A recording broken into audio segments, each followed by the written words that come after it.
Greetings, fellow investigators, and welcome back to our video podcast, Into the Darkness, where my friends and I play the Call of Cthulhu role-playing game. I'm your host, Tom Rayleigh.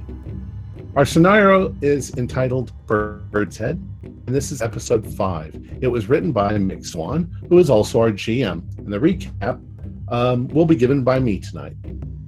So sit back and imagine the tropical heat of the South Seas. The players are ready. Let's begin our journey into the darkness. Last week, we arrived in Manakwari, and we gathered together the villagers who were going to be our bearers, and we made our way to the town of Roti. We partook in a sort of welcoming ritual where we all drank kava, and we got quite inebriated, if you will.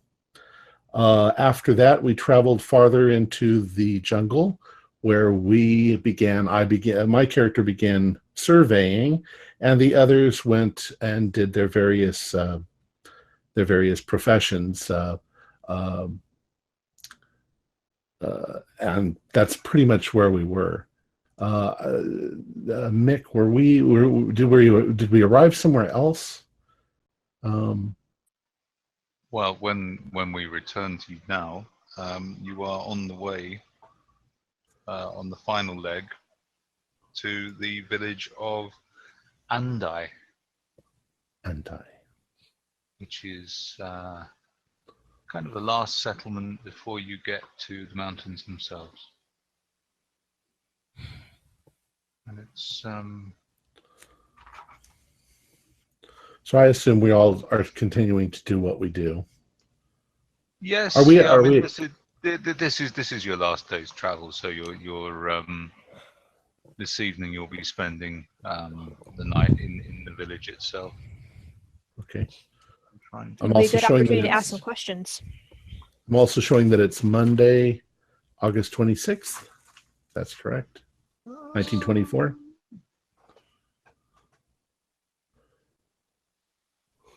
At this point now, it would be Wednesday, the 28th of August. You've had, because you spent a couple of days in the bush. Okay.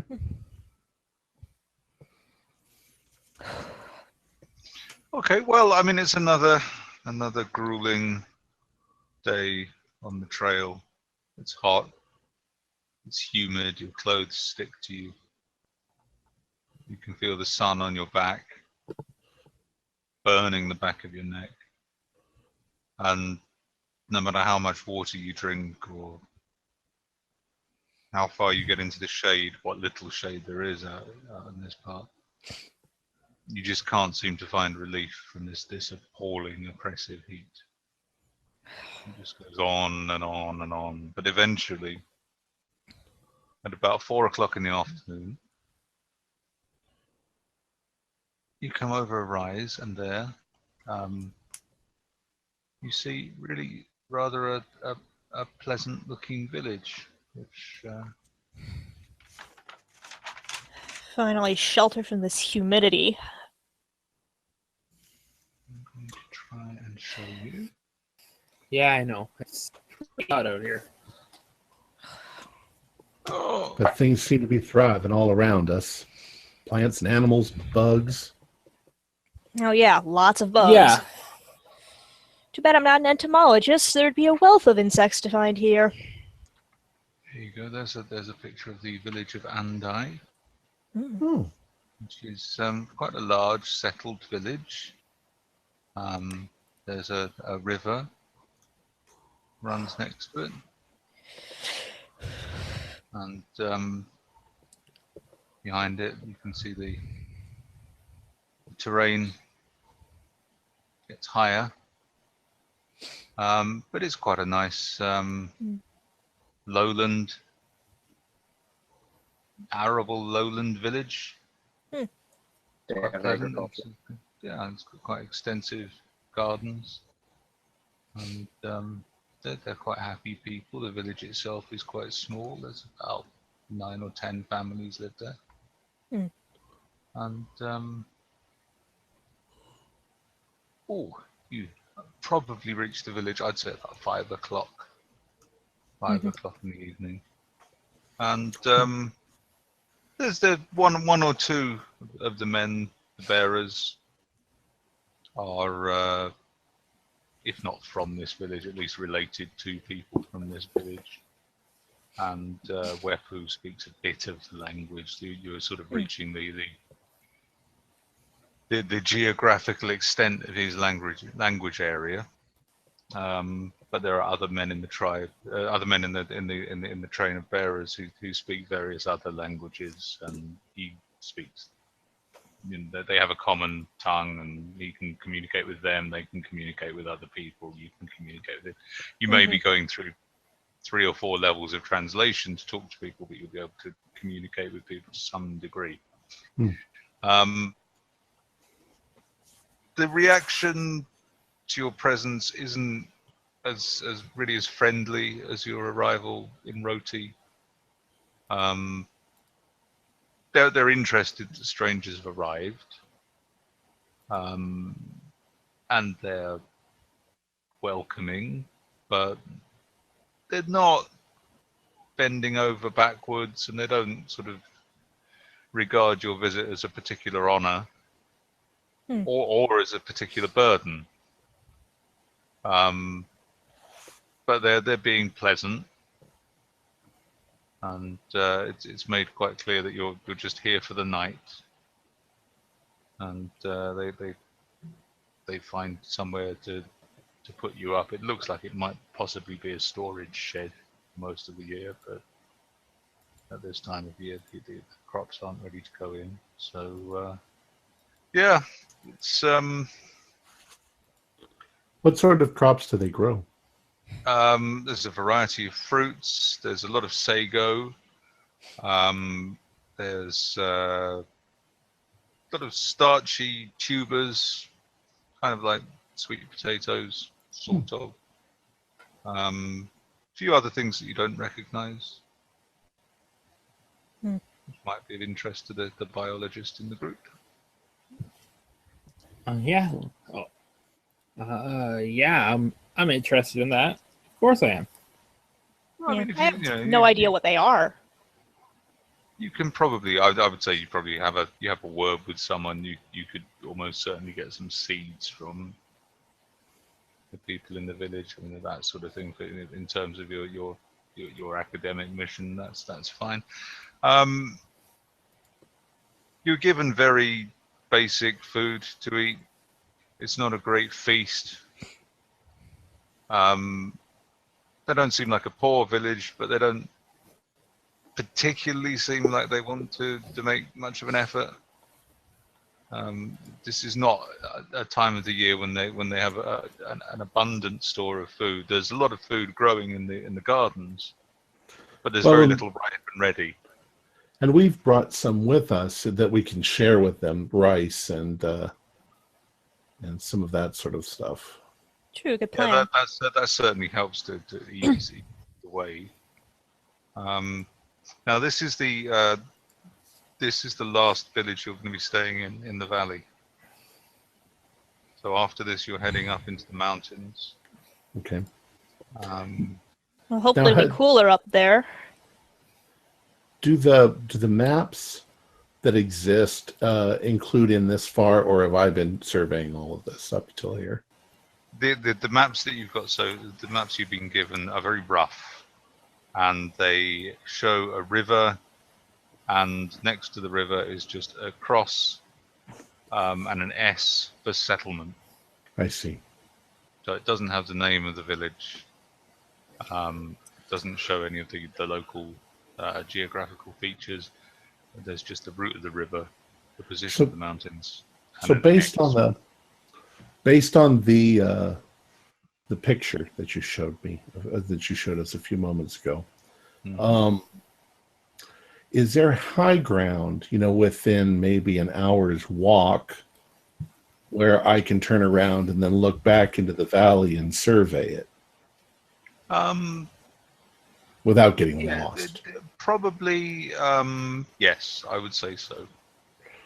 You So can, what you my can climb to the edge of the village territory. There's the sort of the cleared territory around the village, and it would give you a reasonable view back down the valley.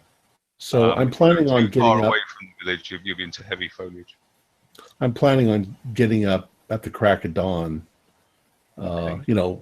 Before anybody else gets bothered, and I'll probably make my way over there and do some surveying before breakfast, if there's any such thing as breakfast. Oh yeah, I mean they'll cook you some breakfast. Like I say, they're prepared to be hospitable, but not overwhelmingly hospitable. You get the idea that maybe they're sort of, they're doing the bare minimum because they don't particularly want anyone to stay for longer than a night because they haven't really got enough food. Right. Mm-hmm. Right. Yeah. Well, we don't want to put anybody out. Everything So looks very Yeah, I don't want carefully to rationed. cause a burden on them either. I mean, we're the strangers here. There's a season for trading, and this isn't it. This is the wrong time of year for trade. okay. Yeah. They've got nothing to trade, so there's a chance that they feel quite self-conscious that they haven't got anything to trade with you, and it's a little awkward. Okay. So, I mean, well, Joe is going out and surveying. I'm probably, kind of studying the people in their daily life and kind of getting an idea of maybe how, if we do find possibly an undiscovered settlement or an undiscovered village, we might kind of have an idea of what's up with them, what to expect going in a little bit more further, Well, especially this far out. This village, being a sort of an open country village rather than a jungle village, this is it's very agriculturally orientated. There are you see one or two small groups of men preparing bows and arrows and putting together some rations to go out for a little hunting. But there's not there's not the huge presence of hunting you get in a hunter-gatherer community. I mean, most of the men are going out to work on the fields, which in a hunter-gatherer community is usually the women's role. Mm-hmm. So how indicative this would be of life in the mountain communities, it's difficult to say. Right.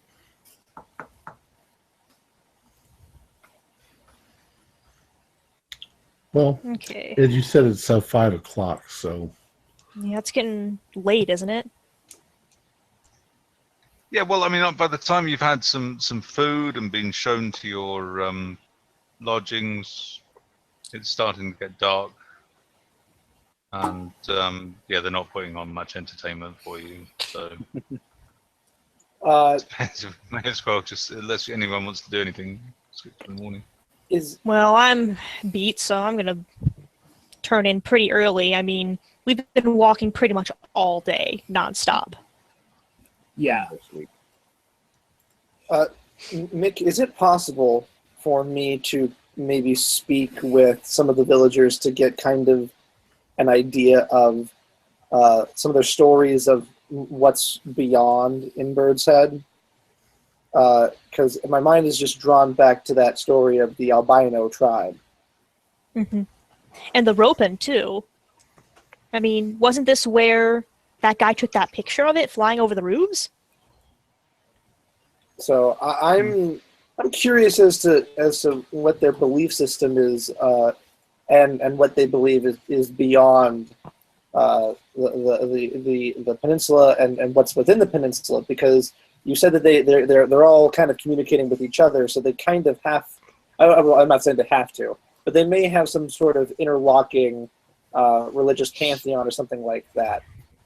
Well, yeah, Wefu is able to act as translator if you want to talk to someone in the village, yes. Sure. Well, Yeah, and I'll add. I guess I'll ask the simple thing. Deeper within the bush, has there been any contact with tribes? Yeah, is there any? Are there any? I wouldn't say shy tribes, but apprehensive tribes that we need to look out for that we haven't come across yet? There are.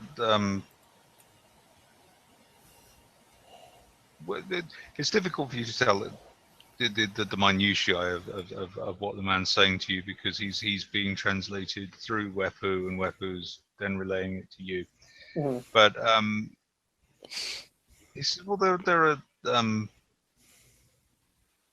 there are villages up on the mountain, and they keep to themselves, and they trade with each other, and sometimes at the end of the summer,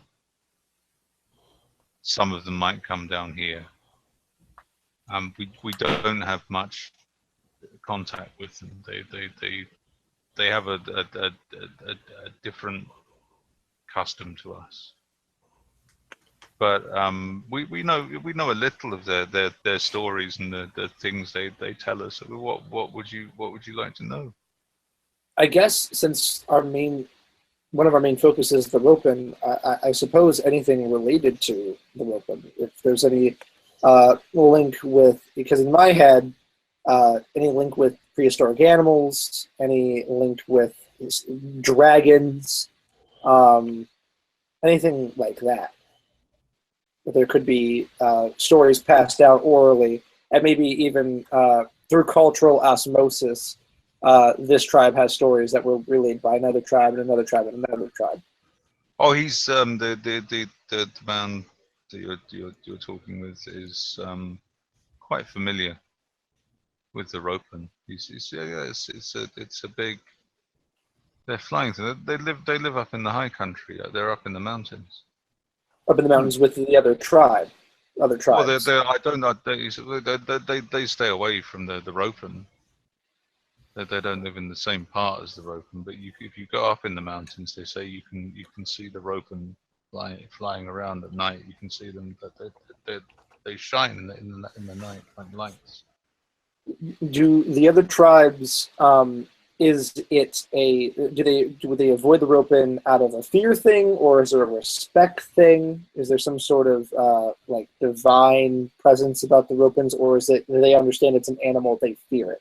Oh, they avoid it. It's a dangerous animal. Okay. It's like, I mean, it flies, but they're like, like the crocodiles. You avoid the crocodiles because they're dangerous in the river, and you avoid the Ropen because they're dangerous in the mountains. So there's no cultural thing about the Ropen. It's just they're an animal. Stay away from them. Oh well, my granddad told me a story, and he said that the Ropen are the souls of bad people who've died. When bad men die, they come back as Ropen. Oh, so they're they're associating the aggressiveness of the Ropen as, resurrected spirits. So clearly, if they're saying that these are bad spirits and they're associating them with horrible people that have passed, then the Ropen aren't things to be messed with. They're things to be avoided. Another old man sitting next to the man you're talking to says something, and then Wepu says, that man says they live in the caves in the mountains. Which would explain why we don't see them. And then there's a little flurry of argument between the two old men, as one of them seems to be maintaining that they're flying lizards, and the other one says no, they're more like bats, flying squirrels. Now there's also talk, and I tell Wapu this. I say there's also talk of a tribe deeper within the bush, an albino tribe that fears all outsiders, not just us, but everyone. I think I recall that they also live in the mountains. They live in the high country. Is that correct? The man you've been talking to just sort of, so I'm not sure I've ever heard of that. And says something to the other old man, and the other old man nods and says, "No, no, I remember that one. There's a story about that there's I can't remember what they call them. I think they call them the singing people. The 'Cause singing people. They have birds, and they teach their birds to sing when they see other people, and they all run away and hide. But no one's ever met them or seen them. I remember when I was a little boy a long time ago, the old men in the village said sometimes they would see them then. I can't remember anyone seeing them for a long time, but we don't go up in the mountains anymore now. But it is said that they live in the mountains. They live on the other side of the mountains. So, and I nod, and now it should be seen by, I guess, anyone who's kind of around me, that I'm starting to get a little wide-eyed and a little like, okay, well, we're about to discover not just possibly one thing, but we could possibly discover two things that'll put us on the map. They can kind of see in the gleam in my eyes of I guess imperialistic scholaristic opportunism. That's what I'll call it. So well, I mean, the old man says, "Well, look, they're just a tribe, but they're just like a white people tribe." Does this do the legends say anything about how they look? Do they look like you but white, or do they look more like me? I don't know. No one's ever properly done. No one ever. When I was a boy and the old man said they'd seen them, no one ever properly saw them because they always run away. But what I know is they live on the other side of the mountains. I mean, we don't go in the mountains anymore, but my granddad said the side of the mountains there's sea. And okay. They live on that side. You can see the sea from that side of the mountain, and that's where they live. And then I kind of mutter, well, then there we shall go. I stand up. I bow. I don't know this tribe, so I don't know if I need to kneel or if I need to bow or if I need to crouch down. I don't know their custom, so I'm just going to do the signatory bow. Thank them for their hospitality, and I'm going to turn in. Okay. Does anyone else want to do anything before bedtime? Nope. I'm just going to take the opportunity to make sure my socks are dry over the fire. Okay. Yeah, I mean your clothing is certainly everything's damp. Yeah, I figure with the humidity and sweat. Yeah, I kind of wish we had some air freshener. That'd be nice. I mean, maybe we'll find some tropical flowers to freshen the air a little. It's going to take a bathtub full of tropical flowers to get that sweat smell off of us all. Yeah, honestly, I don't know if you want to bathe in some of the flowers around here. Take this metal axe and rub it all over your body. What? Where did you get that axe? It's an old island trick. Right. Gotcha.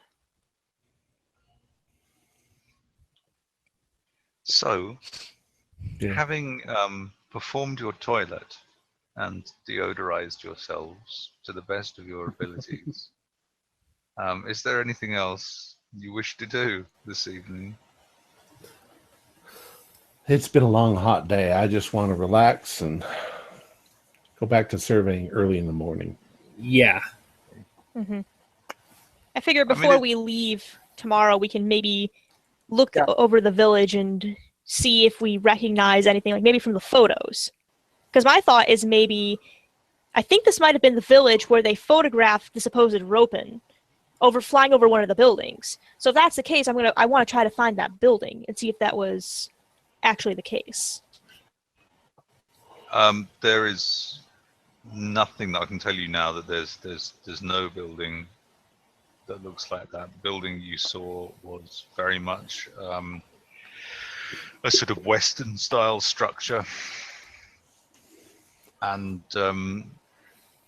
actually I can show you that picture again if you want. I imagine in this heat and humidity, nothing lasts for very long. Yeah. No, it was some time ago that the picture in question was taken. You'd probably build yourself a hotel out of wood, and in 2 years it would be gone from the termites. Or from the rot. I mean, imagine. Yeah. Humidity here probably grows quite a bit of mold. I can only imagine the mildew problem some of these buildings must have.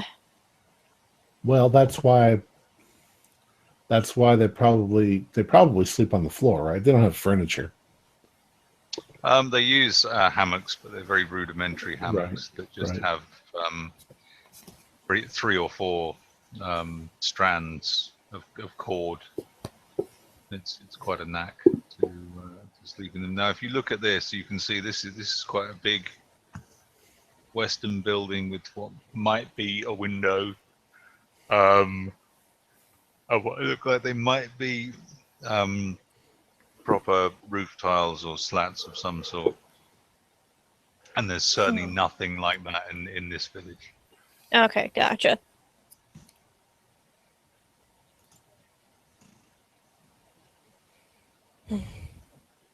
Uh-oh. What happened? Hello? He left. Mick? Oh. Technical difficulties, everybody. We apologize. Yes, we seem to be having a lot of them lately, and including the quality. We're trying to work on it, but don't know what we can do. Maybe it's in your area, Tom, or is it just your computer that's the problem? If I knew the answer. I blame Yarlathotep. He did this.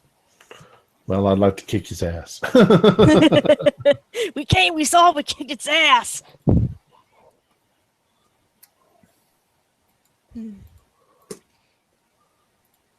Let's see if we can't get him to join back up here in about 5 minutes here.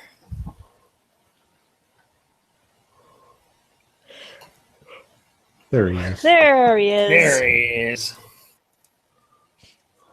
That's exactly what happened to me the other night. Absolutely no idea what happened there. I got chucked off Hangouts and it wouldn't let me log on for a minute. Oh, That's what happened to me the other night when I got chucked off too.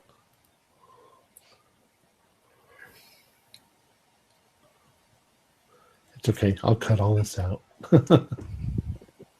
Oh, so this is the part where we can talk about the spoilers. How this Is that all is that a basketball team? Yeah, the yeah. spoilers? You know the spoilers versus the Nyarlathoteps. The cephalopods? Go Pods. Have we lost Thomas as well? Am I gone? Thomas? Oh, No, you're not here. Thomas. Thomas is here. I've got a black screen down there. I think he's I've just got a camera tentacle. You can't see us? Oh, it's just a tentacle. I think he's just got his camera turned off. Oh, right, okay.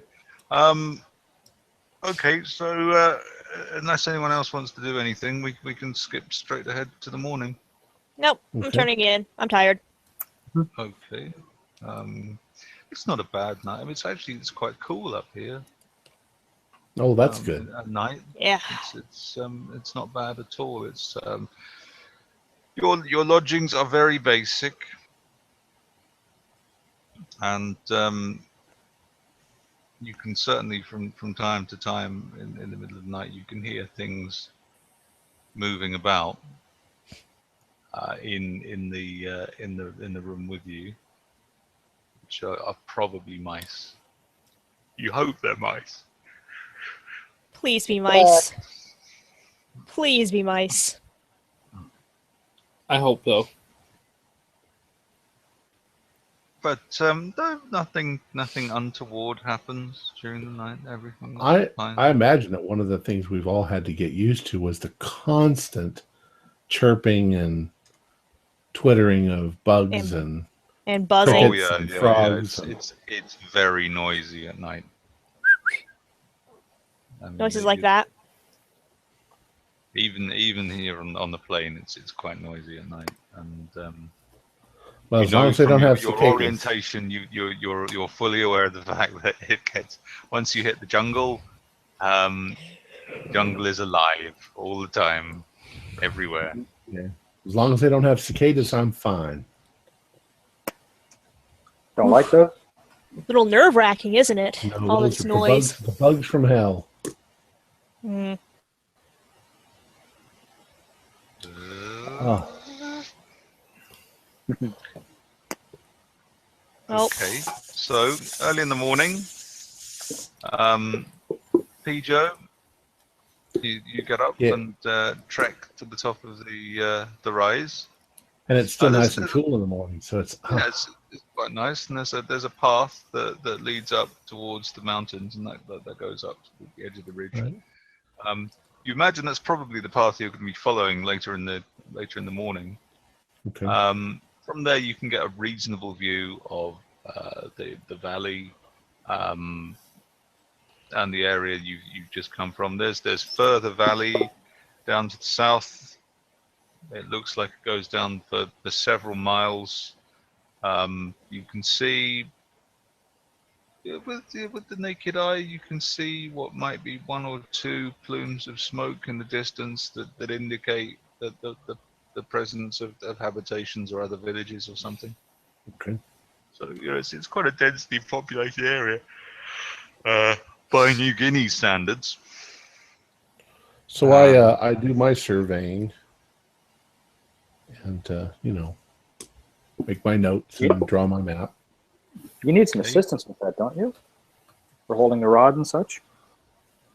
Oh, well, it's not that formal at this point, but yeah, probably. Okay. I'm happy to help out if you need. I'm modifying the already existing crude drawings.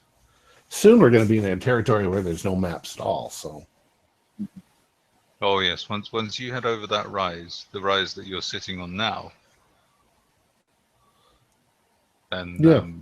then you're going to be heading into. We just lost Jeff as well now. wow. Well, I will. And we lost Thomas again. I think so. What in the hell? Well, we lost Jeff. Gremlin. Gremlins, I tell ya. Gremlins and the machines. like I said, I blame Yar. Someone doing is this. Someone is trying to sabotage this expedition, Yep.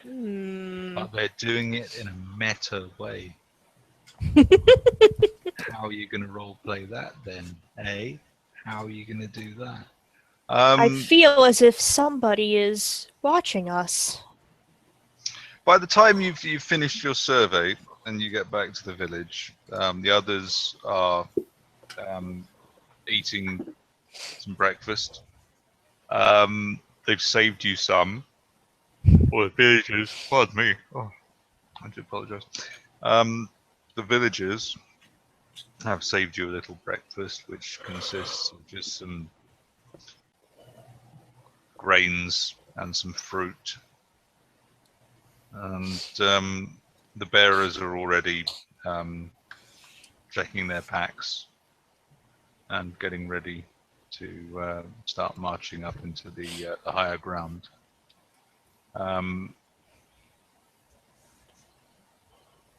There seems to be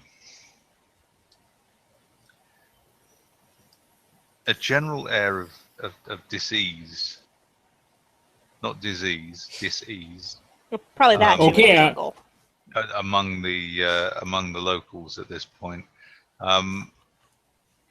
What's And wrong? Unease. unease would be a better word. So I'm really sleep deprived right now. Is there something? Is there something wrong? Are they nervous for us going out into the woods? Yeah, everybody seems a little bit shaken. Wefu has a chat with a couple of the locals, and he says, well,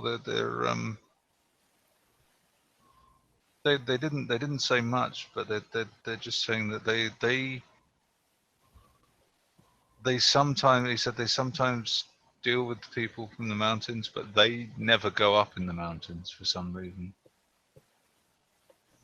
And I asked them why they don't go up there, and they won't say. They just said they don't go in the mountains anymore. They haven't been in the mountains for years and years. Hmm. Hmm. No, I mean, I don't know why, but I mean, that could, we should probably be careful, because usually when people don't go into an area, it means there's a hostile tribe in that area. Yeah, that makes sense. Yeah. Well, we better watch our backs then. Well, my Yeah. men are good men. They know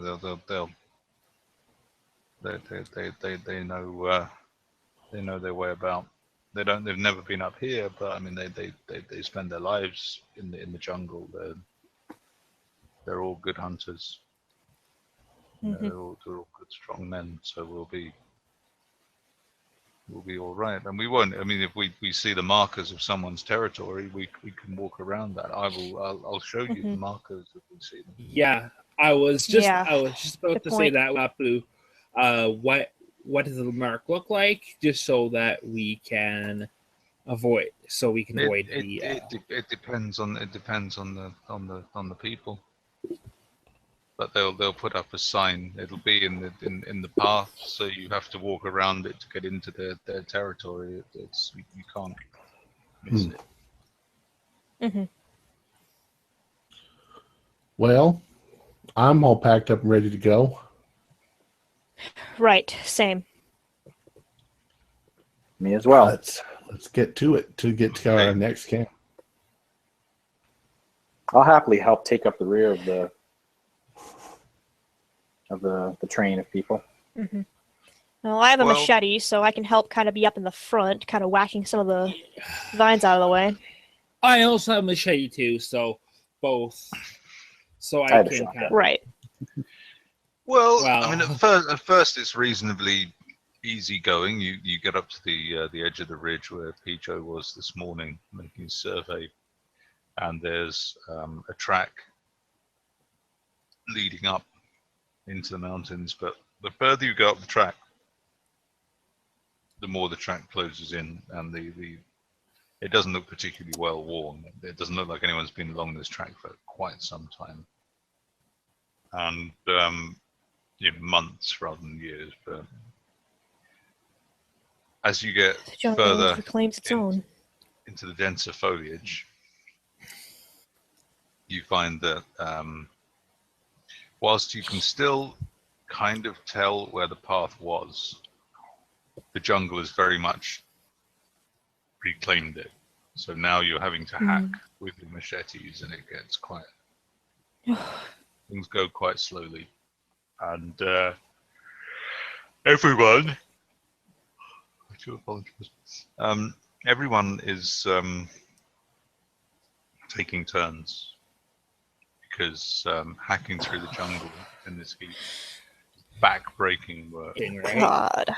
So it tends to be you go for about 10 minutes, and then the person behind you takes over for another 10 minutes, and you go to the back of the line, and you just keep repeating this all the while. Of course, the bearers have got heavy boxes on their back. They can't hack because they're carrying the pack. So it's basically you, and it's Wepu, and between the 7 of you, you're taking turns, but it's very, very slow going. I mean, once you hit that wall of foliage, you're making about half a mile an hour. Yeah. And it's just dense. There are vines. Sometimes you lose the path. You go the wrong way. Then you have to cut back in the other way. Now Inevitably, every now and then, everyone has to rest because it just gets so tiring and sweaty and unpleasant. Is the forest, how tall are the trees? Is this like 100 feet over our head, or is it just, are we got blazing sun beating down on us? Where Or just you are clumps at the of brush? moment, it's about 5 or 6 feet. Hmm. But at certain places where when you're going steeply uphill and hacking, you can see that in the distance, probably no more than a mile ahead of you, you can see that it starts becoming very, very dense and more sort of traditional rainforest jungle style terrain. Particularly, it's the kind of terrain. What you can see ahead is the kind of terrain that reminds you of what you imagined New Guinea would be like. Yeah.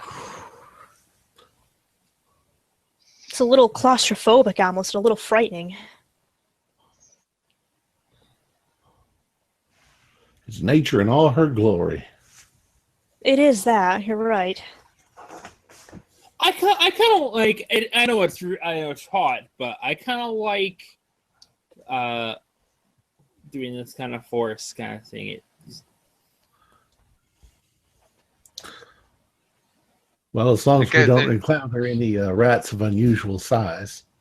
It gets easier up there, says Wesley. When you get in the big trees.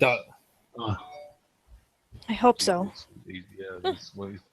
Thought I heard like a bird over there. Like I never heard that call before. It was like Sound like a cuckoo. Ta-da. Huh.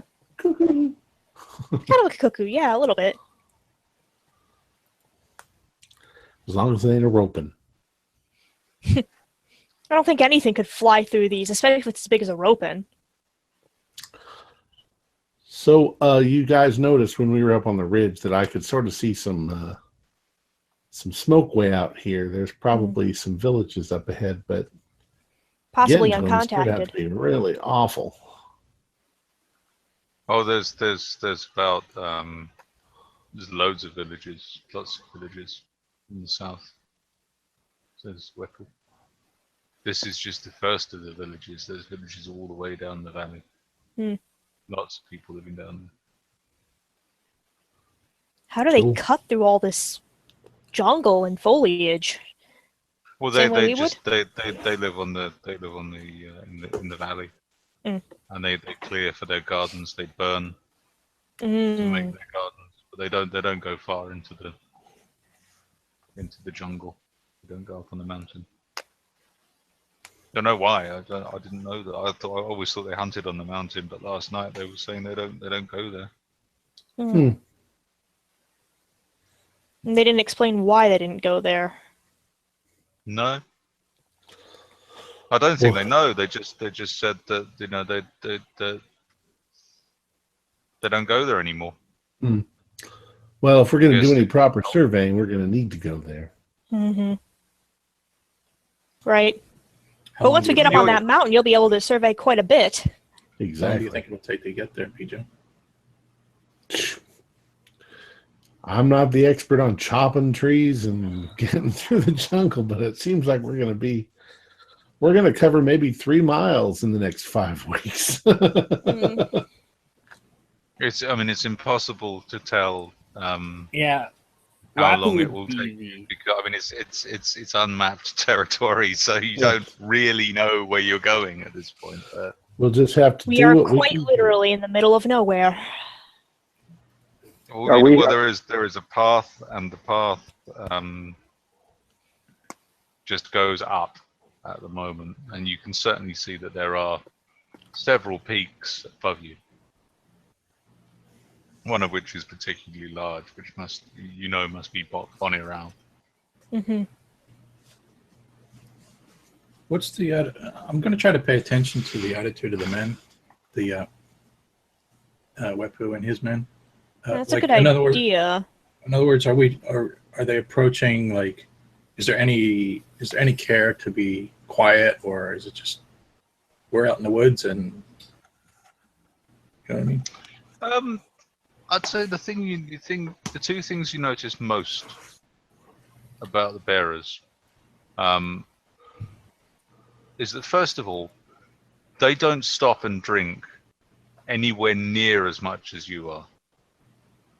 I mean, you're just every now and then you just take out your flasks and have a drink because you need it. Bearers, every now and then they'll take a bit of water, or they'll just wash their mouths out with a bit of water. They're more used to it. They're not consuming anywhere near as much water as you. The other thing is that even though you're walking up a steep path through the jungle, up into the mountains, and it's oppressively hot, and they're carrying packs and boxes and expedition supplies on their backs, they're all smoking pretty much constantly. They're literally like they lit their first roll-ups from the fire at breakfast, and you can see that as they go up, they're just passing each other their cigarettes and using that to light other cigarettes. None of them have got any matches. There's just always someone is smoking, and they're just keeping it going. It's the New Zealand smoke train. And there's almost like a sort of a fug accompanying the bearers as they go. And you can certainly you're getting quite used to the smell of the twist tobacco as well. Works well as an insect fogger. Well, it does, yes. It certainly keeps the small insects off. Although you are aware that you're occasionally being bitten by things now. Mm-hmm. And there's a lot of things buzzing around your head, which is quite off-putting. Well, we don't want to catch anything. We should be putting on something to protect ourselves. Right. It's just so damn hot and sweaty. It would all run off before it would even soak in. Okay, so we'll skip ahead to about mid-morning. You're still hacking away through the jungle. I'd like you all to make a Constitution roll, please. Sorry, what? A Constitution roll. Yeah, 38. Okay. You did okay. 30 out of 45. I'm okay. Yep, I'm okay. I make mine. I failed by 10. Okay. I passed.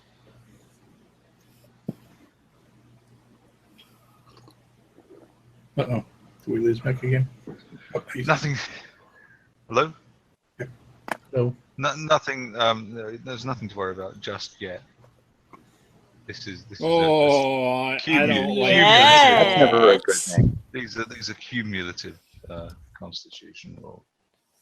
Hmm. All right, about midday or approaching midday, it just gets too hot to cut anymore. There's no other option but to hack your way into some cover, and everyone just sits on opposite sides of the path under overhanging foliage, and you tuck into some light rations, drink some more water, and smoke them if you've got them. And believe me, the bearers have got them, and the bearers do just sit there smoking for an hour. Mm. Then some cloud cover comes over. Oh, You take thank God. advantage of the cloud cover to start hacking on again. And this goes on for the rest of the day until about 3 o'clock in the afternoon, where when you finally manage to hack to the edge of this lower foliage, and you get into the larger tree area that you saw before, At which point the foliage that you're hacking, you're still having to hack through foliage, but because of the cover of the canopy, a lot less foliage, and it's only a couple of feet high, and it's easy. You can just hack through it quite easily with the machete. Although you are Good. somewhat put off by the fact that you can hear things moving in the foliage while you're hacking through it. That's not good. Oh So, God, they sound big. There seem to be sort of birds and insects and. Well, at this time, we need to find a place to make camp so that I can at least get some surveying done. This is awful. I am exhausted. Yeah, this is like it's exhausting. I think one of these days somebody's going to figure out a way we could just fly over this with a camera and take pictures. Sounds like a pipe dream, but I hope so. Be way easier. Until that day, I'll be in my hammock as I set up my hammock. I feel Yeah, like we're in that. same. I feel like we're in that story with what's his name, Tarzan. Oh, yeah, that story. I'm sorry. I'm exhausted, Pijo. Well, let's rest. Bearers get to work setting up the camp, and you set camp for the evening. This is your first real experience of being in the jungle, the proper jungle. And even though you've been told what to expect in your orientation, you're completely unprepared for what it's really like. It is deafening. There is just constant noise, chittering and calls and things moving in the trees. You can, underneath your hammocks, you can hear things moving very noisily. Oh God. Through the I've forgotten the word. Leaf litter. Leaf litter. Yes, that's it. There are things hooting, and if you're sitting by the fire, or if you light a match to light a cigarette or a pipe or something, the moment you light the match, something starts heading towards you. Some insect or something will just head towards the light. You can feel things that just bumping into you, little insects and things just crashing into you every time you go outside your tent. It is full of life. The jungle is alive. The jungle is life. So it's not the easiest night's sleep. And when morning light comes, I mean, you've rested, but you don't feel particularly refreshed. You feel damp and sweaty. You spent the whole night tossing and turning. It's just noisy and irritating. And you are more than happy to see the sight of coffee in the morning, and you really need it too.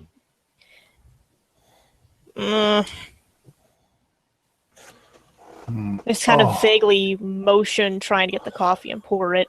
Coffee is just so one shit. Bug just landed in my coffee.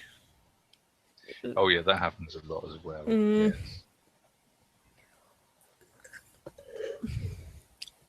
They're getting you food as well from time to time. Crunchy bits. Is it 5 weeks yet? What's that? Is it a cashew or is it an insect? It's difficult to tell. Free protein, I guess. Yeah, just pretend it's nuts. That's the best way. All right. Well, got to get a little bit done this morning, so I do what I can. Well, there's very little you can do. There's not much in the way of visibility from where you are now. Pretty much the only option you've got is to push on to higher ground and hope that it opens out a bit. and gives you a better view of the terrain.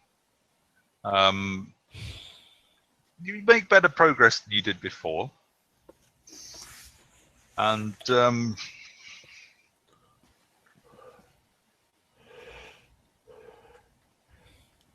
every few hours, we'd say every couple of hours, you have a rest because it is oppressively hot, and you notice Wepu has taken to sending off one or two of the men ahead. So I just want to make sure this. Just a quick question there, Mick. Does Wapu seem exhausted too, or does he seem like the bears? Well, he's obviously. I mean, as with the bearers, they're certainly feeling it. They're not immune to the to the climate, but he seems to be doing. He's doing better than you are. He's certainly acclimatized to it in a way that you aren't. Okay. He's used to it. I just thought I would make sure. Onward.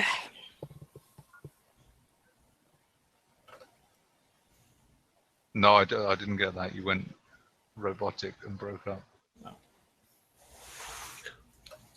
We're ready to go onward. Yeah, onward. Okay, well, you did the same thing, repeats itself. You move on for a couple of hours, you stop for a little while for a rest, you move on for a couple of hours. About 2 o'clock in the afternoon, you're stopping for a rest. It's about the 4th rest break of the day. And as with the other rest breaks, Wepu has sent off a couple of the men ahead of you to see if they can find anything. And this time they've come back quite hurriedly, and they run up to him and they've said something to him and gestured up ahead. And he's sort of made a cursory look. You can't see anything from where you are, but he's looked back at you. He said, "I'll be back in a moment." And he rushes off with the other 2 men. What happened? What'd they find? About 5 or 6 minutes later, they come back, and he says, they say there's a village up there. We can see a village. Oh. Well. Do we know if the village is hostile, or? The men all, well, they don't shake their heads because they don't shake their heads. It's not something they do in their culture. They signal a lack of knowledge. That they don't know. But he suggests that you should move further up and have a look for yourself. Right, well, I do. If you come, there's a little. The land drops down a little bit into a hollow, and in that hollow there is a small village. Can't see any smoke or anything like that. You can just see a few buildings sort of clustered around a central area.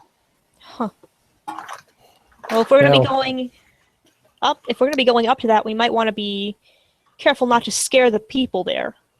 Well, now you had said that some of these people were afraid of white folk. Maybe a couple of the natives should go ahead first and tell them that we're coming. The natives should approach first, and then we should approach, and we should offer gifts if they haven't had contact with white people yet. And That's our a good weapons plan. should not be drawn, probably. Right. Non-threatening gestures, stay back, don't get excitable around them. One person should have their eyes up. Everyone else should have their eyes down towards their feet. Okay. Gotcha. Okay. Question about women in this. Is it an issue having a woman up front? I'm not sure what the culture is like. Well, just in case, I'll stay Impossible back. to say. You don't know what kind of society it will be, but I know lizards. I don't know people. Hopefully not the kind that eat women. And not lizard people. Very funny, Pijo. I've heard of lizard people on these islands. Dr. Chase, if you want to stand with P. Joe, I'm sure that, you with him, it'll be kind of, it's not like you're now on your own. You're with him. You're associated with him. Yes, Well, and gotcha. Remember, too, that I'm a blonde-haired, blue-eyed country boy, so I probably look as alien to them as possible. Just in case, I better keep my eyes down and just not say anything, let the guys talk here. Well, be prepared to present a gift. Right. We don't know really what their currency is. I brought beads, but that was more of a Native American gesture, the colorful beads. So we're just going to have to see what they like, what they're like. I've got cigarettes and chocolate. That's what I brought. That's smart. The Well, cigarettes I have some dried strips of The meat. chocolate's probably all melted by now. I have a bag of rice. You're right, Corey. Or, sorry, Dr. White. Yeah. Anything that's can't really stand with big humidity, we better just check and see if it's actually usable as gifts. Yeah, good point. Well, if we don't use colored beads, I have marbles. I know that marbles were something associated with, I think, Polynesian, like Oceania islands. I think that sailors traded marbles. I could be wrong. I could be thinking of something else. But I've got beads and marbles. No, probably our best bet here is So rice. different. Yeah. Well, Wepu selects one of the bearers, an older man. He says, "This is Chime. Nice to meet you. I've known him a long time, and he's Chime.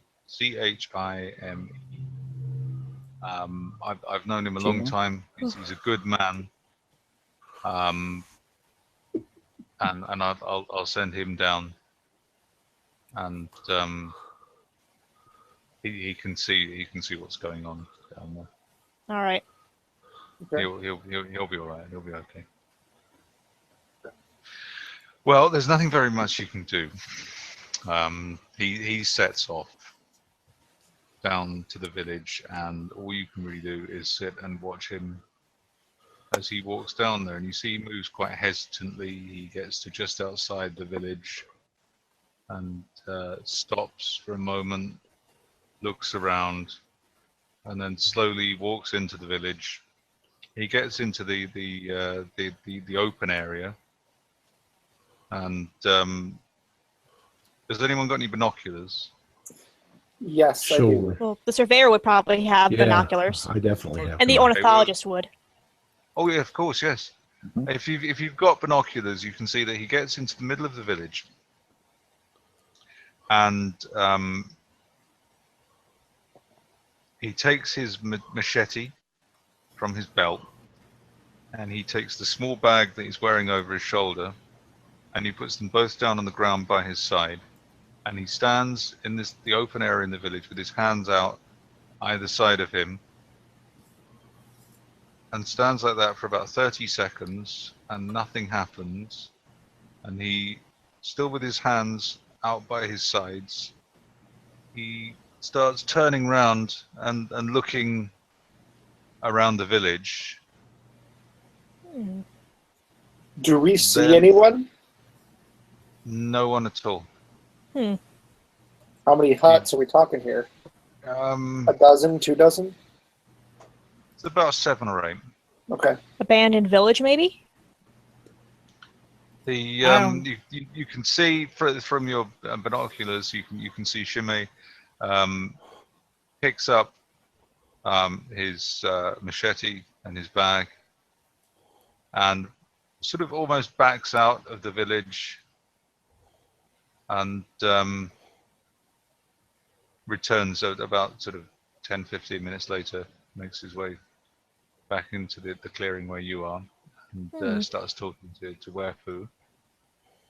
And Wefu starts relaying his account to you.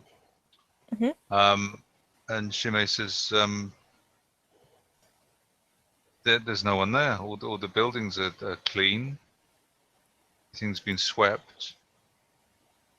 But there's no one there. There's bowls and there's hammocks and some arrows and a bow and some digging sticks in the houses, but no people. And they look recently occupied. These aren't old hammocks and old tools. Well, when the Wefu just knows if they went somewhere, they would have gone out hunting. They would have, or they would have gone out looking for food, or foraging. They wouldn't have. He doesn't say that was me. Right. He says if they went out, they'd take their digging sticks, or they'd take their bows. They wouldn't. This is very odd. That is really odd. Bears some looking into. Maybe a church social? Like those churches out here in the jungle, Pijo. Well, they have their own religion. Don't be so close-minded. Well, true, but wouldn't that be in the village? Not necessarily. Maybe they worship a tree. I don't know. There's some religions, I don't know exactly.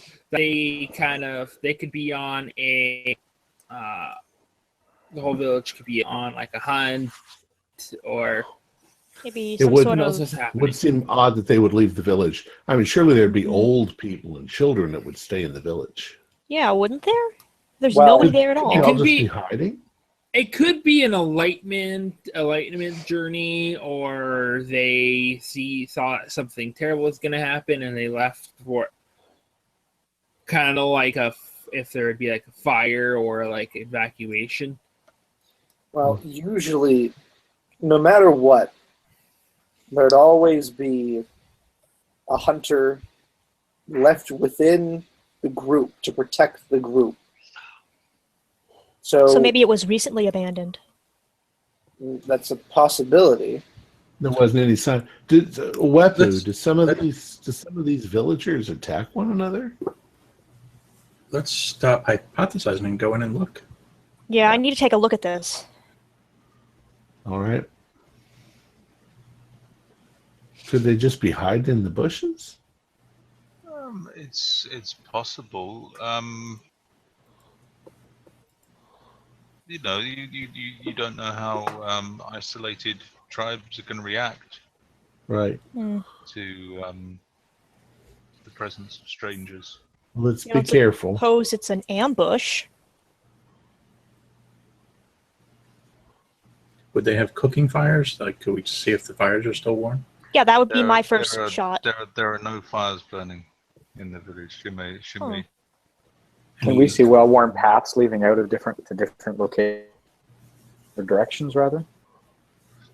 With the binoculars, yeah, you can make out that there are a number of tracks, quite But- well-worn but tracks. here's- Some lead to what appear to be garden areas, but up here it looks more like instead of the plotted gardens that you were seeing in the previous village. This is more fruits and vegetables, naturally occurring fruits and vegetables from the jungle that have been deliberately planted near the village. So It almost like permaculture.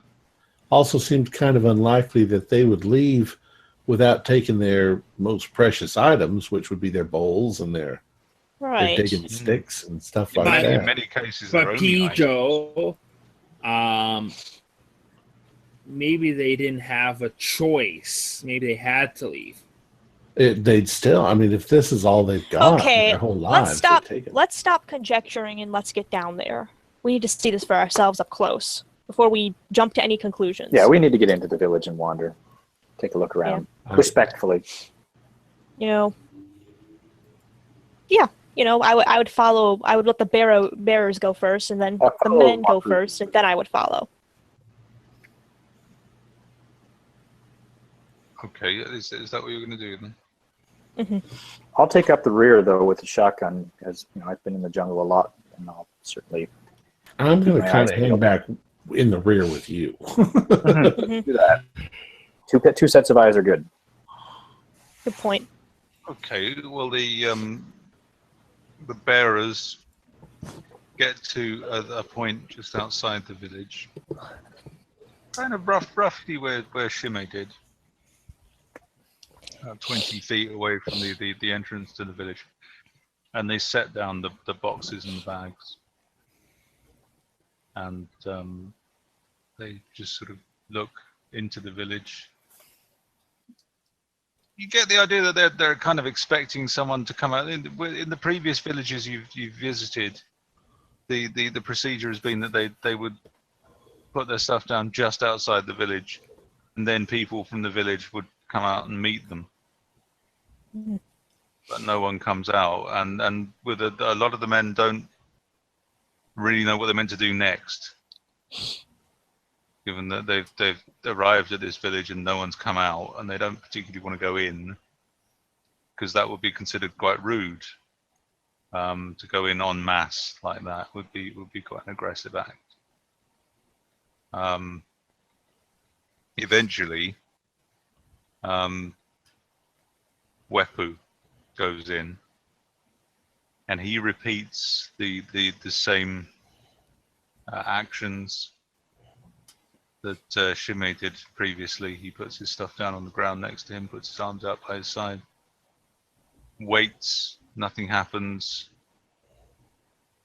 He very cautiously walks over to one of the huts, looks inside, comes back to you, and says, there's no one here.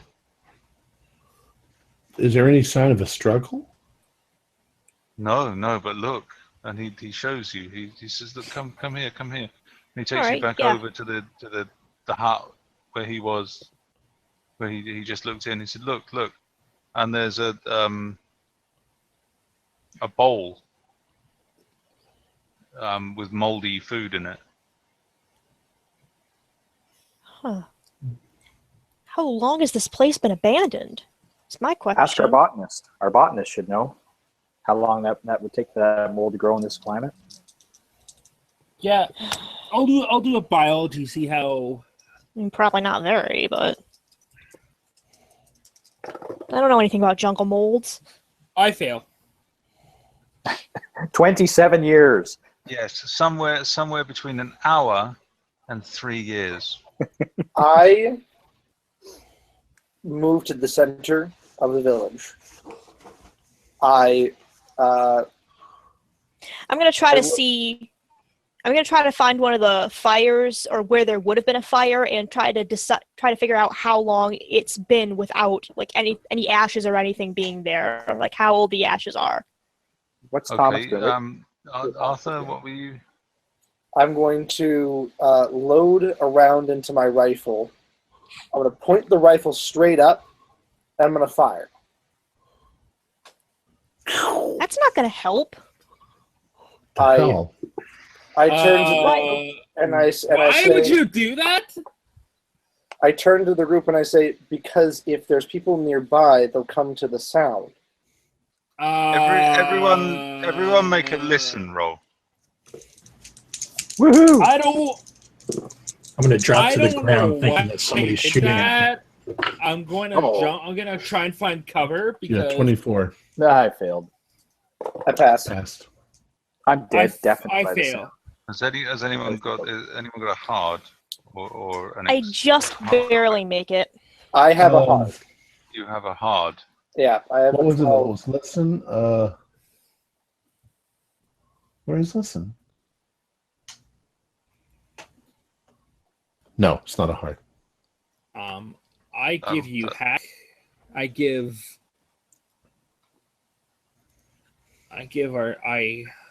Arthur hack. I'm like, why did you shoot that? You know that the bullet will be coming down, and Arthur, Probably scared him off. with a hard. Listen,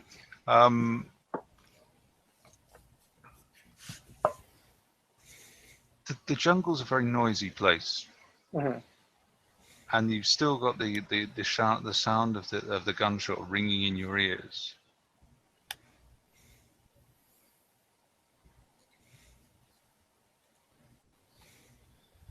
You're certain that for a moment you heard something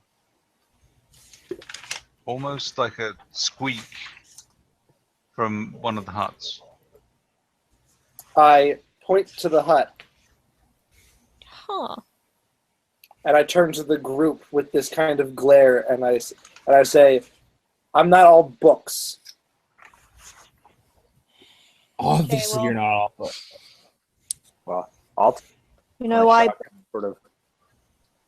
yeah, I follow suit as well with my shotgun. Ah! Hang on. I completely forgot about this. There we are. I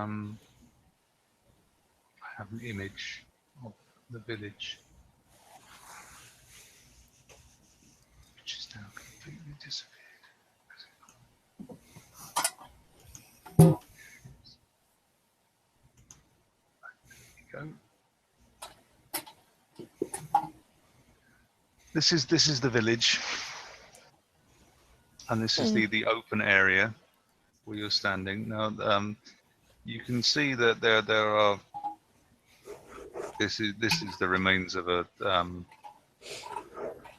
fire pit that is burnt out. What's odd, among other things, is the fact that there's a lot of foliage and detritus from the trees in the village. Whenever there's a strong wind, it'll blow things down from the trees. And normally, the women of the village will then sweep this area clean a couple of times a day, because it's the communal area and it's normally very well kept. That hasn't been happening. Hmm. So nobody's been here for a while, people. Yeah, it's been abandoned for a while. And from this hut here is where Arthur has just heard a strange noise. Are these huts substantial enough that someone could not bust through the back wall, or are they sturdy? Oh, they're I mean, these are dwelling places. They've been constructed.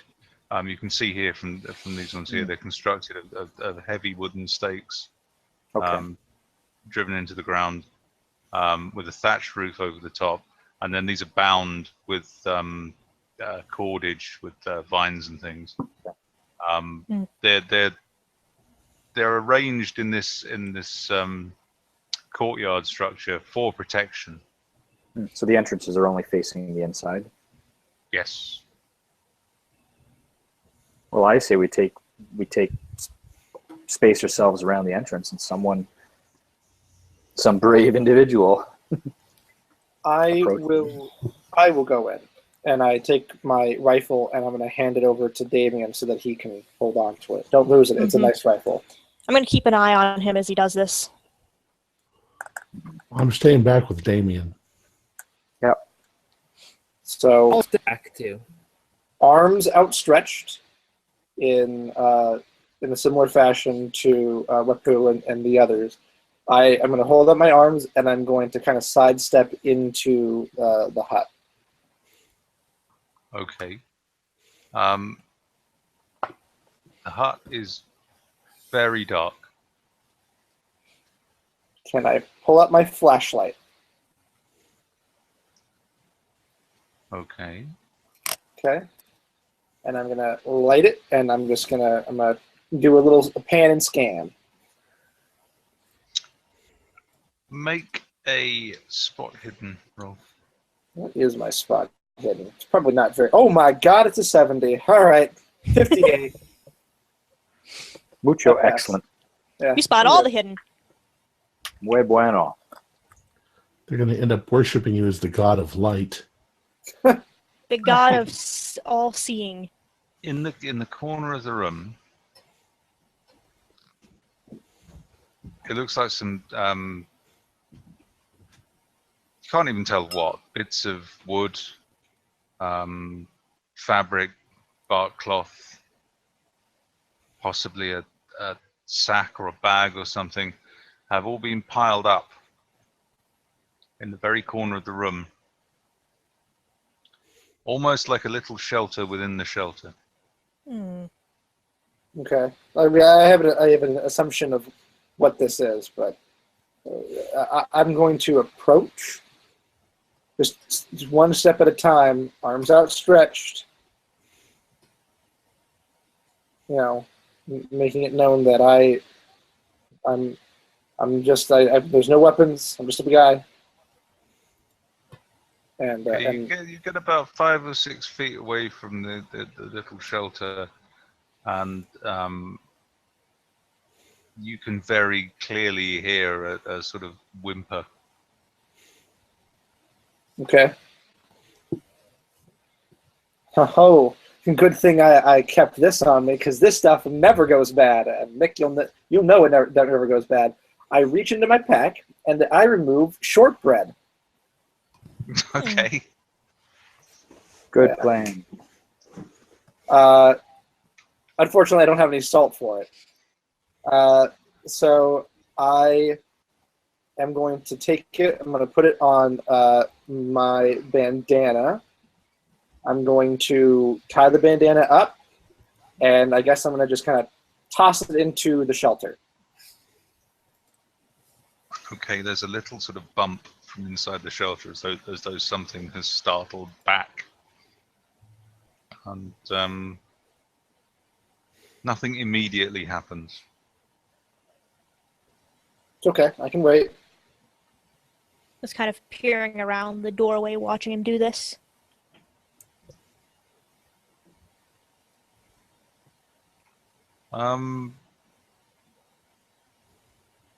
Make a listen roll. Oh wow, I really make that 15. Oh no, sorry, I meant Arthur. Oh, okay. I got a 25. Can I spend 5 luck points? If you wish. I do. I got plenty of luck to go around. Okay. You don't hear anything. You can hear movement from inside the shelter. Okay. I'm going to remain completely silent. I'm gonna let them come to me, or him or her or however many there are, to me. I'm going to lean over to Mr. White and say, "What's he doing?" Yeah. I think he's doing anthropology shit. Well, you wait for about another 10 minutes. You think you can hear the sound of someone eating. You think.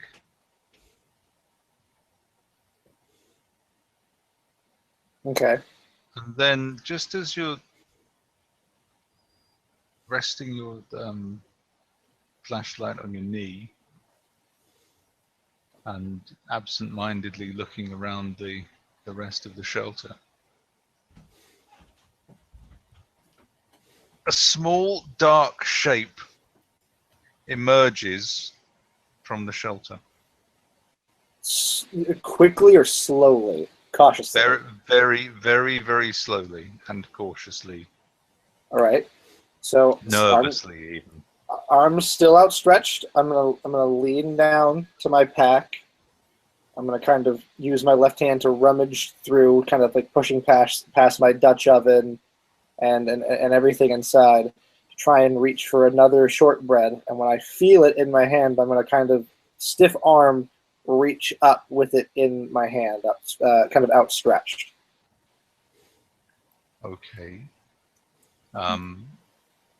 Small hand emerges from the darkness, and as you proffer the shortbread to this small hand, you catch a glimpse in your flashlight of a small child, Oh. very terrified small child, reaching out to you for some more food. Okay. I'm guessing I'm crouching down. I'm gonna make that assumption. Okay. I'm going to kind of take a bunch of steps back. This little bitch better not eat all my goddamn shortbread, because I only brought one box. So I really like shortbread. So I'm gonna. I guess I'll reach down and I'll take the box out. I'm going to kind of scoot back towards. Is there like a table or a little resting area? An elevated plane. Any furniture that was in the hut has been piled up in the corner. All right, that's fine. So I'm going to, with the shortbread still kind of in my hand, I'm gonna hold a hand out like this for the kid to know, just like, don't come out yet. You don't trust me yet, so just kind of stay there. I'm gonna scoot back to the door, still crouched down on my knees, and I'm gonna, without taking my eyes off the child, I'm gonna say, I need one of the bears to come in here now. One of them, only one, and to stand behind me. Shimei was probably the nearest. That's good, because he's the oldest. So slowly, I'm gonna shuffle my way back. I'm gonna shuffle my way back into the room. What'd you find in there, Dr. Morton? I can't see anything. Hold my hand up. Don't speak. Everyone, be quiet. And shuffle back in. Shortbread in my hand. Shimei behind me, so that way they see, with him standing, they can see that he's, he's like him or her. Is it a boy or a girl, or is it kind of androgynous? I can't tell. Can't really tell in that light. All right. Regardless, he doesn't have white skin like me, so that way he can associate, like, oh, okay, there's someone else out there that I can relate to. I approach shortbread in my hand, and I'm gonna take the shortbread. I'm gonna put it in Shimei's hand. Okay. And I'm gonna sidestep so that he can now approach. All right. He sort of cranes his head to look in the shelter, because he obviously doesn't know what's in there. Mm-hmm. And again, there's a bit of a pause, and once more the child emerges very cautiously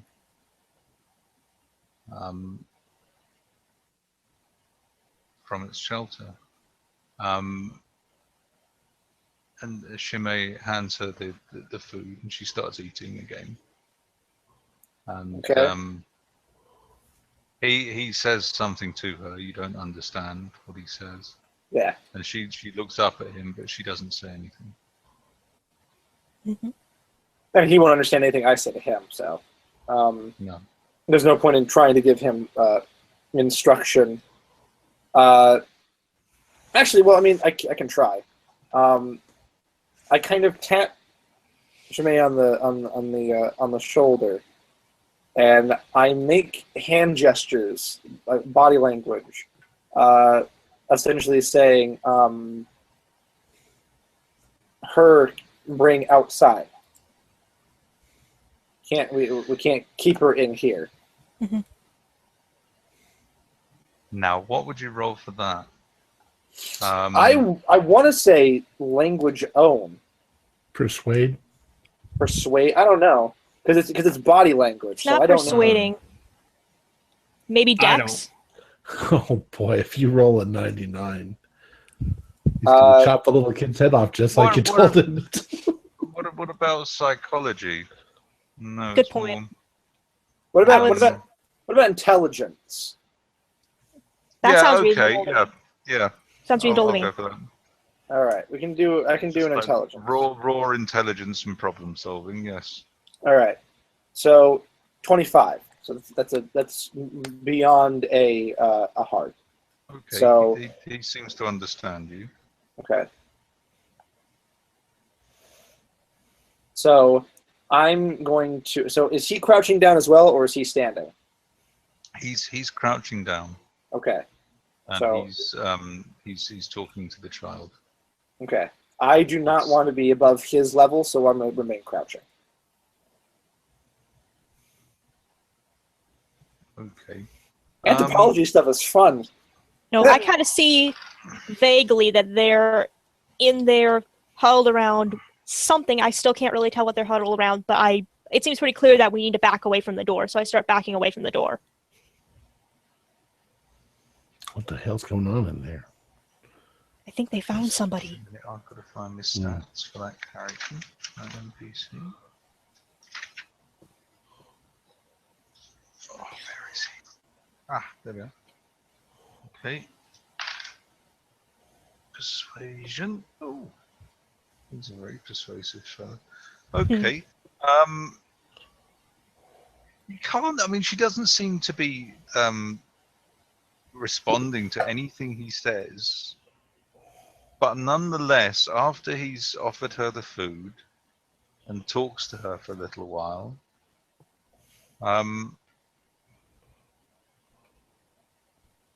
she starts sort of moving a little closer towards him and a little closer towards him.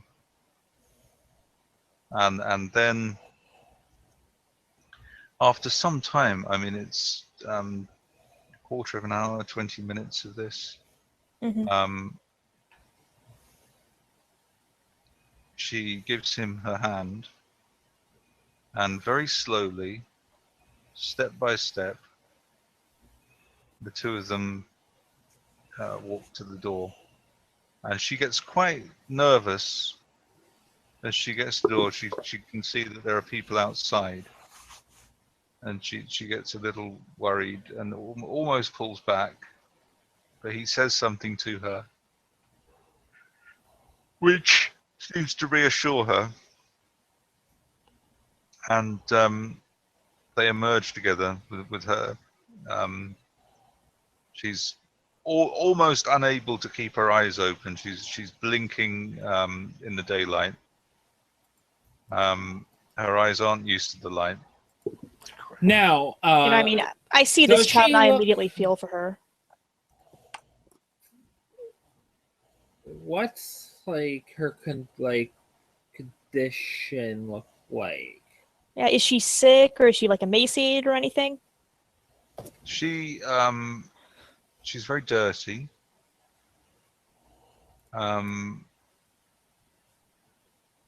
You could tell. Well, Arthur could tell when watching her eating the shortbread that she was clearly very hungry. She doesn't look emaciated, but she was clearly very, very hungry. How old does she look? About 5? About 4 or 5, yeah. Oh my god, she's tiny. How the hell does she survive? Wow, that's amazing. Yeah, it's weird. This has to have happened really, really recently. Well, Ask Wepu if he can communicate with her at all, or if she can speak. I assume I assume I'm now She may standing can. with Chime, but I kind of make the hand gestures because to kind of continue backing up because she hasn't fully seen what we look like. She was in the dark when she looked at me, and now she's going to see us in broad daylight. She's just going to see white people standing around her. Mhm. So No, I get the hint from when Dr. Morton was kneeling down in the hut. Maybe I should get down on her level. That might make me seem less threatening. Okay. So I do that.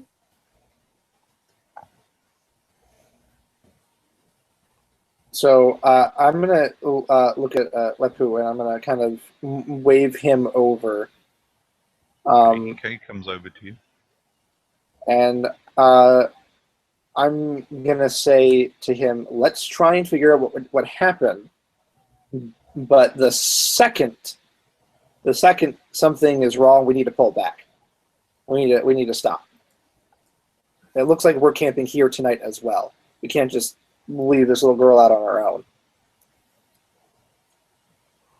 No. Or he tells the men. The men they look a bit apprehensive about the idea of staying here, but the fact that like the child seems to have sort of persuaded them somewhat.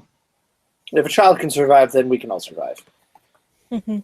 Child doesn't have guns, we have guns. They set about making camp, although in a very different way to previous nights. I mean, this is a traditional local village. They know how they know how to. This isn't like camping. This is like walking into a house. This is like they know what to do instinctively. They get things going. They get the fires going. Okay. And they start cooking. Don't need to put up tents or anything like that. It's not necessary.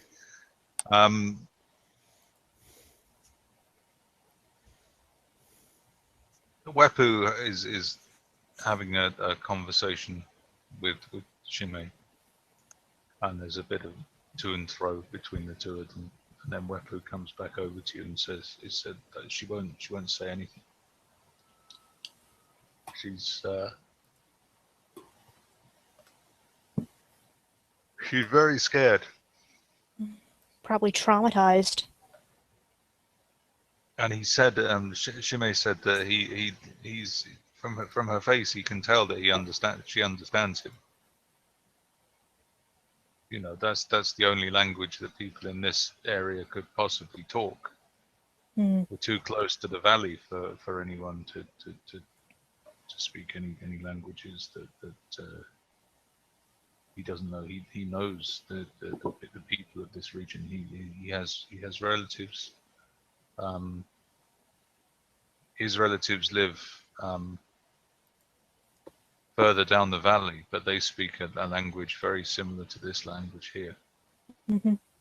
These are the same people. But she's not talking. He said he sees it in her eyes that she understands him, but she doesn't say anything. Well, I imagine she'll talk when she's ready to talk. Yeah. I think before she says anything, she'll say anything, she needs to know we're trustworthy. Yeah. Something happened here.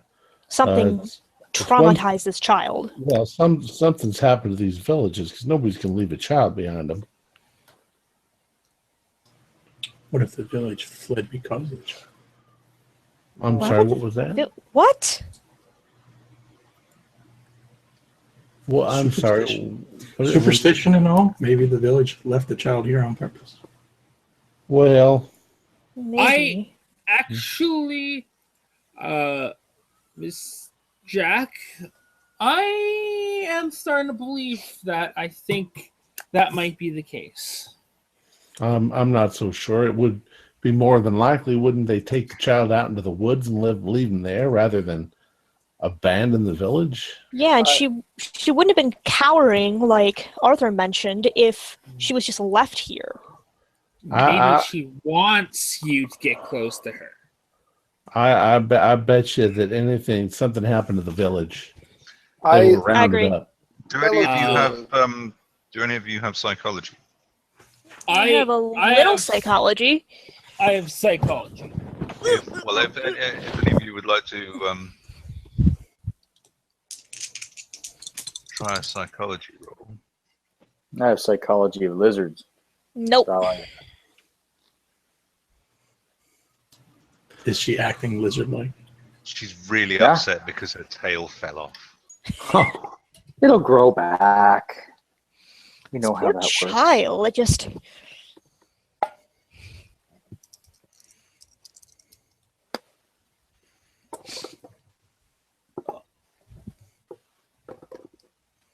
Yeah, I got a Suspense. 33. Is that a pass? Yep. More than half. She, as best you can tell, I mean, she's in a state of great shock. She's non-verbal, just by her general demeanor. With your grasp of psychology, in your opinion, she's genuinely terrified of something. She's been through some kind of ordeal. Well, maybe we can get her to draw or something if she won't talk.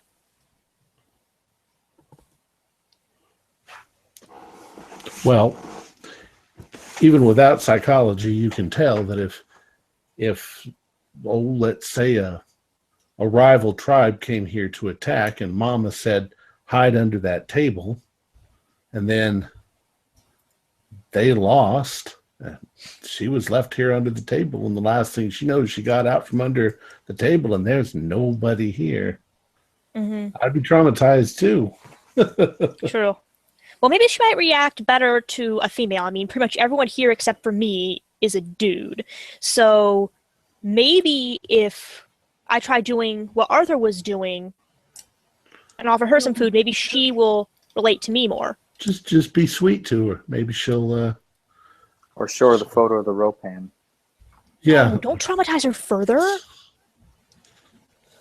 I'm exploring and investigating. It's what scientists do. You're Okay, as cold-blooded do as the animals you study. You can do that. I am going to give her some dried meat. Yes, I think that the people who want to show her horrifying photos and the people who believe that she's the reason the people left should stand in one corner and everyone else should stand with her and help her out. Experimentation. I'm just offering a suggestion. It's certainly a plan. Not a good plan, but it's a Scientific plan. method. It's Well- a feasible plan. However, Damien is right. We do kind of need to figure out what happened here, and Right, true. and she's the only one that's going to be able to tell us. And we probably shouldn't leave this area until we know what happened, because if it's a roving band of raiders or something like that, or maybe some raiders, then they could be in the forest and we're done. We're out of here. Well, show her a series of photos, pictures. Like draw a picture of like a man with a spear, and then draw a butterfly, a bird, and then a rope hand. Well, See if she screams at any of those.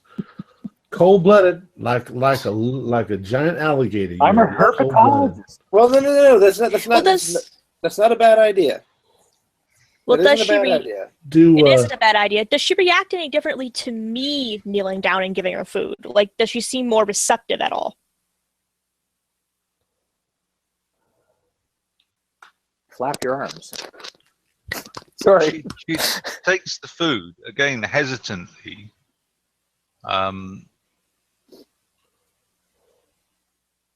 She doesn't seem any more comfortable with you than with anyone else so far. Okay. I'm too different from her. concerning your other plan, Dr. Arthur, do these people even use pictograms? Will they even understand writing? Or I don't think they'll understand I think writing. everybody understands pictures, Pijo. That's why you're the archaeologist and he's the anthropologist. I don't think they have a spoken language, and I believe that they have a written language, but we don't know what their written language could be, and even Wepu may not know it because it could be a variant of a currently existing written language. So maybe drawing pictures in the dirt, things that she can associate. That's what I was about to suggest. Yeah, we could easily do drawn pictures in the ground, that of a person, that of a bird or a ropin, like Damien suggests, and then if those things don't correlate, then maybe she can draw something. Okay, good point. So that way. And I understand that you have to understand that we can get her to talk about these things, but she may not be open and comfortable to speaking about it. It may help. She might not do it verbally. Yeah, it may help her feel more comfortable with us if she drew it out. If she understood that this is kind of like a game. Well, right. You guys know what you're doing, so. Well, we should talk about this amongst ourselves. Whoever is going to do this needs to be pretty much the most charismatic out of all of us. It's got to be someone who she feels like she's playing a game with. Mm-hmm. Well, that might be Chime. Right. Or Wepu. It's true. One of the two of them. She's going to connect with them more. Okay. So we tell them what to draw, they draw it, and then we watch reactions and we see what she says or what she draws. Does anybody else hear that jungle barker? There's a monster in those woods. Probably some sort of like jungle dog or something. Wild jungle dog. New Guinea singing dog. Mm. It's a dingo looking for a baby. Well, I mean, we have one right here, so. Yeah. All right, so yeah, let's enact that plan to see if we can get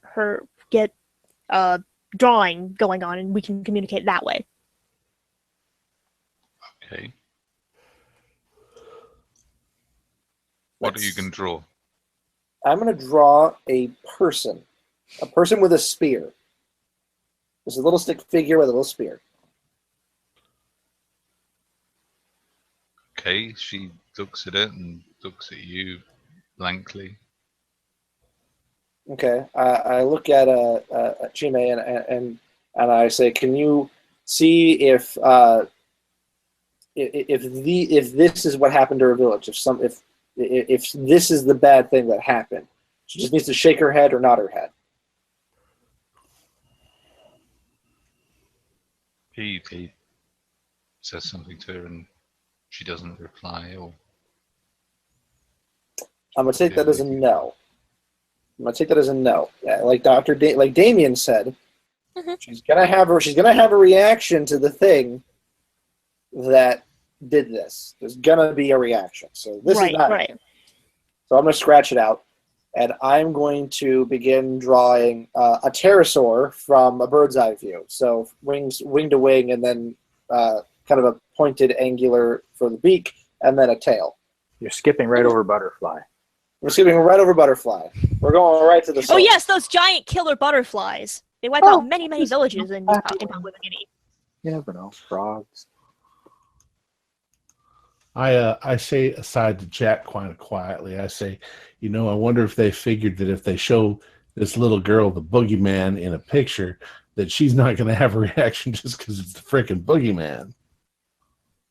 Well, I don't think I can draw the boogeyman in the dirt. I mean, the boogeyman in this case is the roping. Yeah. I think that's kind of what he already drew. she carries on just looking at it blankly. So it's not the roping.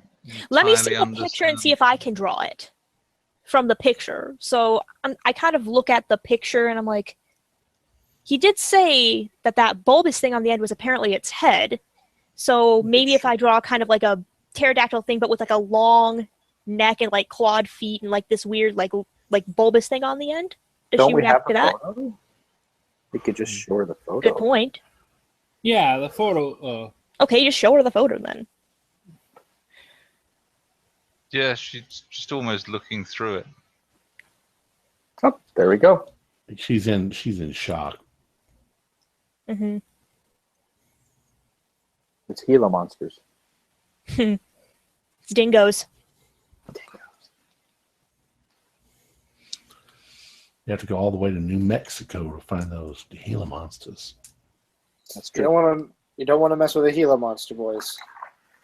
All right, Ugly. but she doesn't react to the photo at all? Nope. Huh. I think you're just going to have to wait until she talks on her own. All A few right. days, probably. Just Yeah. make her feel secure. Right. Make it seem like we're just a normal everyday group of villagers doing our normal everyday village thing. And she hopefully will open up.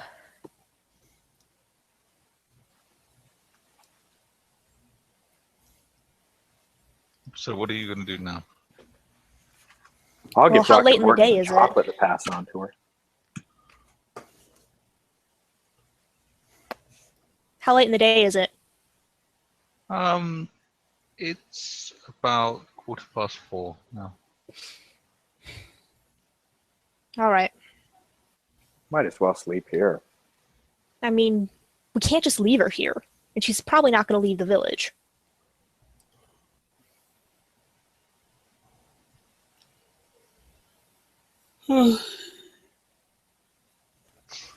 Yeah, we're going to stay here. Yeah, I'm with Dr. White. I'm tired. But does somebody want to, keep a watch out? Good idea. Oh, for sure. All right. Well, I'll take first watch. All right. I'll follow suit after you then, I guess. I'll take third. Okay. And I'll take the last shift. Well, the night passes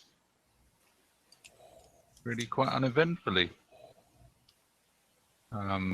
Sleeping in the village is certainly easier than you found it sleeping out in the bush. Mhm. No one seems other than the child. No one seems particularly anxious. The men aren't really that bothered by being in this deserted village. I mean, they all seem. All the men seem to have their own ideas as to where everyone's gone. Like they've gone to a funeral or they've gone hunting, even though the bows are still there.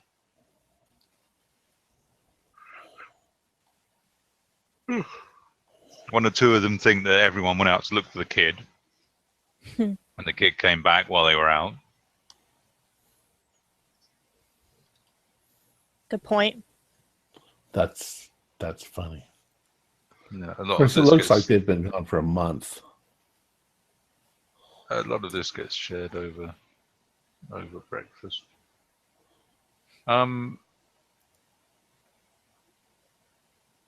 You're having your breakfast,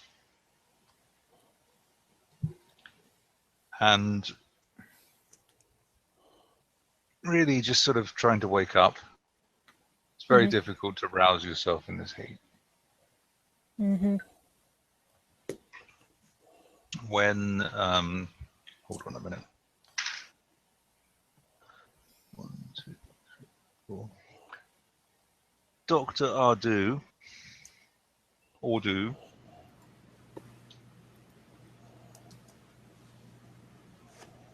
there is a tugging sensation just above your knee, and you turn to see the small child pulling at your trouser leg, and she points at the ground. I'll look down on the ground. On the ground, down in the dirt, She has drawn something. She has drawn this. A butterfly. Something like a large insect? It's a goddamn butterfly. Oh, You that's had not a butterfly. No. I don't think so. You had to Uh, skip the butterfly, didn't you? There you are. It's a- Present it. Dr. Martin. Can It's Does that definitely thing have 10 legs? It's a child's drawing, though. I wouldn't.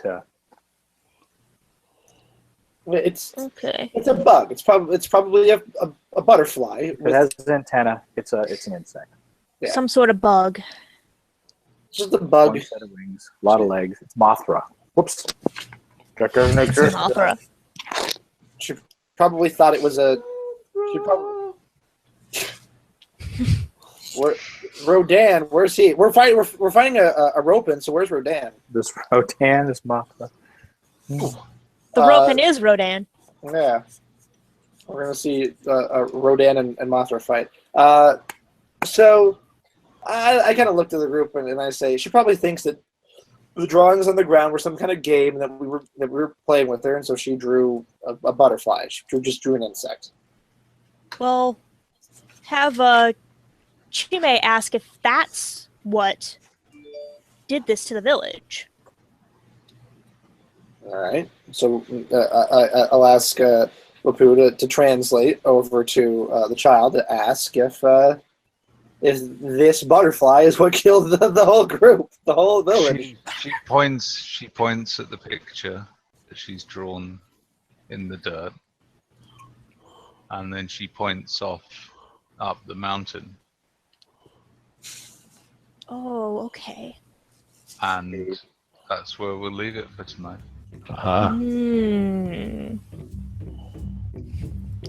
Our players included Jen Coulter, Corey Heisted, Sean Little, Thomas McKeon, Jeff Wilkins, and myself, with Big Swan as the keeper of the secrets.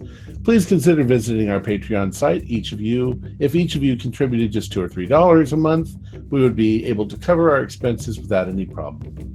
We're currently producing 4 shows a week with music and sound effects added in post-production in order to create a richer listener experience. We provide audio-only versions of our shows free for you to download from Podbean or iTunes. Our musical intro, Birch Run Primal Drive, was composed by our good friend Kevin MacLeod and is used royalty-free under a Creative Commons Attribution license. Feel free to send us comments on the show. We'd love to hear from you. If you enjoyed our broadcast, please give us a thumbs up and subscribe to our channel for updates on the latest shows. You'll find links to everything I mentioned in the description below. This is Tom Rayleigh, together with all the members of our gaming group, inviting you to journey with us once again into the darkness for another adventure into the universe of H.P. Lovecraft and the Call of Cthulhu role-playing game. Until next time, good luck and good gaming.